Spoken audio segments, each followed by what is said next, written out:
Hello guys, मैं कुलदीप आपका बहुत बहुत स्वागत करता हूं आपके अपने स्टडी चैनल अध्ययन वे टू सक्सेस में। और आज हम अपने करंट अफेयर्स के वीडियो के नेक्स्ट सीरीज़ में तो चलते हैं बिना टाइम वेस्ट करते हुए। और आप लोग अगर चैनल पे पहली बार आए हैं तो चैनल को लाइक करें, शेयर करें, सब्सक्राइब करना ना भूलें।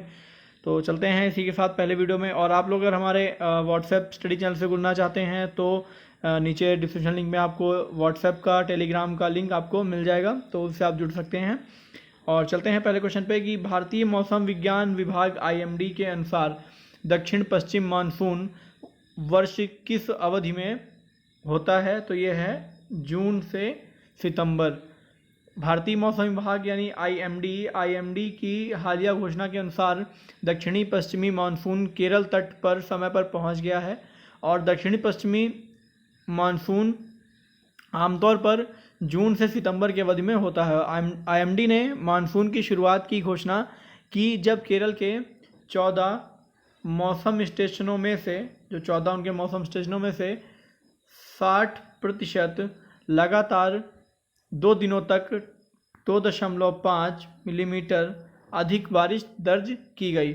आईएमडी ने बारिश के लिए पूर्वानुमान को लंबे अवधि के औसत को 102% तक संशोधित किया है। चलते हैं अगले क्वेश्चन पे कि फिनलैंड में भारत के नए राजदूत होंगे। तो ये है option answer Ravish Kumar. 1995 batch के आईएफएस अधिकारी रवीश कुमार को फिनलैंड में भारत का नया राजदूत नियुक्त किया गया है। वह वर्तमान में विदेश मंत्रालय में संयुक्त सचिव के पद पर कार्यरत हैं। रवीश कुमार वर्तमान राजदूत वानी राव की जगह फिनलैंड में भारत के अगले होंगे, जिन्होंने 25 जुलाई 2017 को फिनलैंड में भारत के राजदूत के रूप में पदभार ग्रहण किया था। चलते हैं अगले क्वेश्चन पे कि एमएसएमई की परिभाषा में हाल के बदलाव के अनुसार एक उद्यम को एक मध्यम उद्यम के रूप में वर्गीकृत करने के लिए निवेश की सीमा क्या है? तो ये है 50 करोड़ रुपए।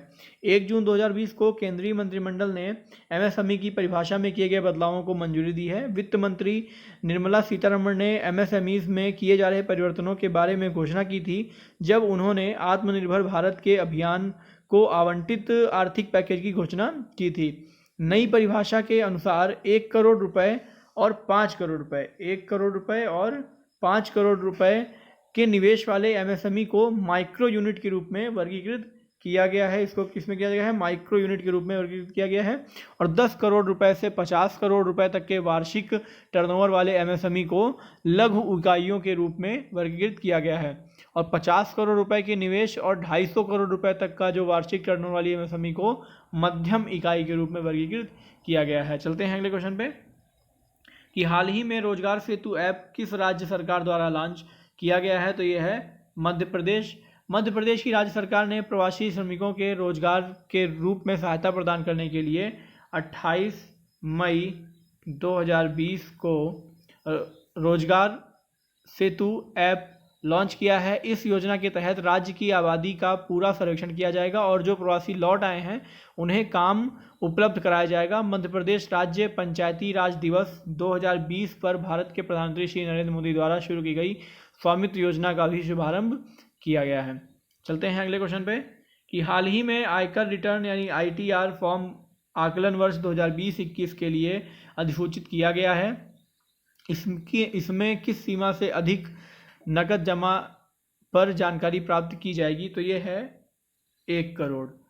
केंद्र सरकार ने पेशेवर लोगों और कॉरपोरेट करदाताओं के लिए आकलन वर्ष 2020-21 के लिए आयकर रिटर्न यानी आईटीआर प्रपत्र जो है अधिसूचित किए हैं। यह फॉर्म 1 करोड़ रुपए से अधिक की नकद जमा की जानकारी, विदेश यात्रा पर 2 लाख रुपए व्यय और बिजली खर्च पर 1 लाख से अधिक व्यय के बारे में जानकारी प्राप्त की जाएगी। पहले घोषणा की गई थी कि करदाता 30 जून तक की अवधि के लिए कर बचत साधनों में निवेश का लाभ उठा सकते हैं और रिटर्न दाखिल करने की समय सीमा भी 31 जुलाई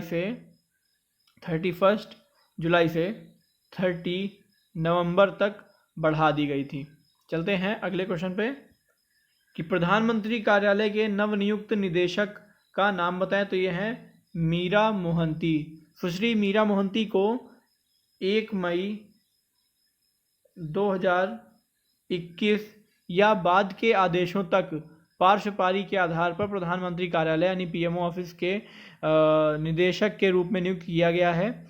वह वर्तमान में कैबिनेट सचिवालय के निदेशक के रूप में कार्यरत हैं। वह हिमाचल प्रदेश कैडर के 2005 बैच के एक भारतीय प्रशासनिक सेवा यानी IAS अधिकारी हैं। चलते हैं अगले क्वेश्चन पे कि हाल ही में नई लॉन्च की गई योजना PM स्वनिधि के लाभार्थी कौन है? तो ये हैं स्ट्रीट वेंडर। यानी 1 जून 2020 को भारत सरकार ने स्ट्रीट वेंडर्स के लिए प्रधानमंत्री आवास योजना शुरू की है। केंद्रीय मंत्रिमंडल ने इस योजना के लिए क्रेडिट राशि को मंजूरी दे दी है। PM स्वनिधि या PM स्त्री वेंडर्स आत्मनिर्भर निधि एक क्रेडिट सुविधा योजना है जो 50 लाख से अधिक शहरी और ग्रामीण स्ट्रीट वेंडर्स की मदद करेगी। इस योजना के स्ट्रीट वेंडर्स को अपनी आजीविका फिर से शुरू करने में मदद मिलेगी। इस योजना के तहत स्ट्रीट वेंडर्स को 10,000 रुपये का ऋण प्रदान किया जाएगा। स्ट्रीट वेंडर्स 1 वर्ष के भीतर मासिक किस्तों के रूप में राशि को लौटा सकते हैं। चलते हैं अगले क्वेश्चन पे कि निम्न में से किसके द्वारा दुर्लभ बिच्छू मछली की खोज की गई है? ये क्वेश्चन इंपॉर्टेंट है, इसे देख लीजिएगा, काफ़ी इंपॉर्टेंट है ये। केंद्रीय समुद्री मत्स्य अनुसंधान संस्थान, इसमें काम करने वाले शोधकर्ताओं ने तमिलनाडु की एक जगह है, उसका नाम है सेठुकराई के तट से मन्नार की खाड़ी में एक दुर्लभ बिच्छू मछली की खोज की है। बैंड पूंछ और बिच्छू मछली का वैज्ञानिक नाम स्कॉर्पियोनोसिस नेग्लेक्टा। मैं इसको लिख देता हूँ, आप देख लीजिएगा।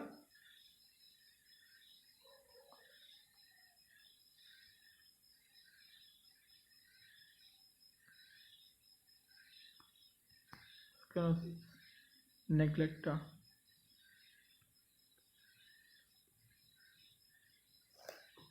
इस मछली में चुभने वाले जहरीले कांटे और यह रंग बदलने की क्षमता रखती है और यह बहुत ही महत्वपूर्ण खोज है क्योंकि यह पहली बार ऐसा हुआ है कि मछली को भारतीय जल में जीवित पाया गया है और रंग बदलने से आसपास के वातावरण में मछली को छिपने की क्षमता और शिकारियों और शिकार से बचने में मदद करती है। चलते हैं अगले क्वेश्चन पे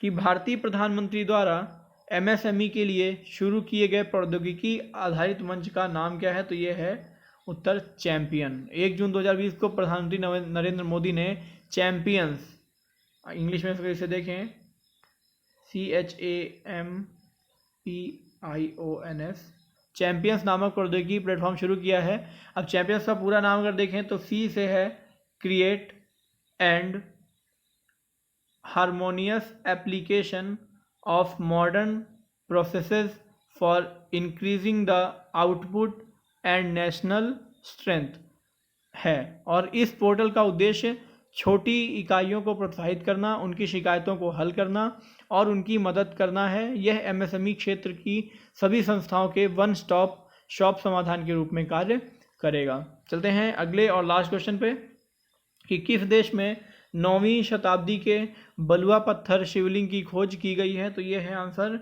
वियतनाम। भारतीय पुरातत्व सर्वेक्षण को एक संरक्षण परियोजना की खुदाई के दौरान 9वीं शताब्दी का एक शिवलिंग मिला है। यह शिवलिंग बलुआ पत्थर का है और इसे किसी तरह की हानि नहीं पहुंची है। यह शिवलिंग वियतनाम के माई सोन मंदिर परिसर की खुदाई के दौरान मिला है और माई सोन मध्य, क्या नाम है देख लेते हैं, इसका नाम है माई सोन